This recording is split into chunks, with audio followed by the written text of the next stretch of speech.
Okay, I'm going to cover a couple things here. First, I want to talk about these computer-controlled cars. Now, I see it as a work in progress. I see it as something that's not doing too bad right now, but I think they're going to perfect it where in these Waymos and cars like that will. Now, some of the Teslas have some autonomous features on them, but I think they've got some trouble with those. I think I think in some of these companies will probably at some point probably collaborate.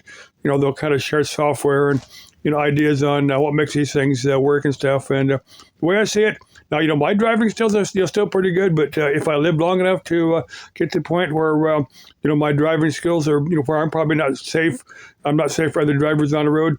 I'm thinking that's in the future. But when I get to that point, these things are going to be. There's probably going to be these vehicles are probably going to be available as used vehicles, fairly reasonable where I could buy one and just let this thing drive me around. But yeah, I'm hoping to live long enough to be to that point. But I'm thinking there's a lot of older individuals that want to maintain their independence, and having a vehicle kind of gives them that. And that's a sad moment when somebody driven for time of their life have to give that their keys to a family member. That family member said, "Hey, you're just not safe." But I see these self-driving cars as a work in progress, and I'm asking you, how do you feel about this? I don't quite trust them, but I think once they've been on the road a long time and they've got the kinks worked out, they're probably going to be okay. They're probably going to be at least as safe, maybe safer than human drivers. Now, human drivers getting wrecks all the time. Some young mama is screaming at her kids in the back, forgetting that she's going down the road at 60 miles an hour and gets in a wreck. Or, people getting vehicles drunk all the time. They shouldn't. That's stupid. But that's something a computer-controlled car won't do. But anyway, how do you feel about it? Let's see, the second thing I'm going to cover, I'm still trying to figure out where that place is down in Tempe, the Hohokam site. If I can't get it, I've gone through that guy's video a couple times. I can't get an exact address. I may just have to spend a day wandering around down that part. It's somewhere between the 202 and the Salt River.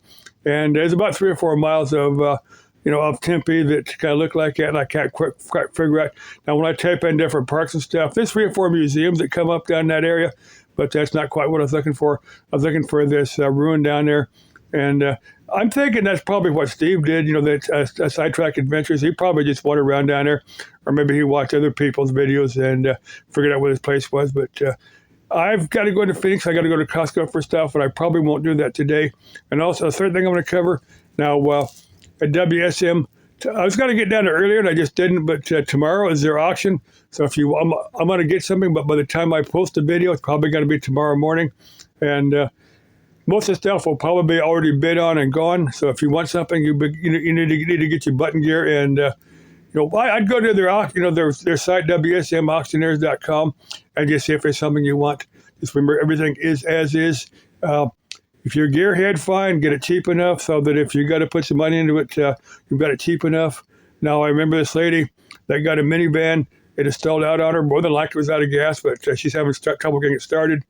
And I asked her, I said, what'd you pay for it? She goes, $5. I said, $500? She goes, no, $5,000. I didn't say anything to her, but I looked at her and said, I wouldn't pay $5,000 for, maybe it's worth it to her. I don't know, but I'm going to get something cheap enough that if I had to put some money into it, I hadn't spent a lot of money buying it, but that's a personal choice, I guess. Okay, bye-bye.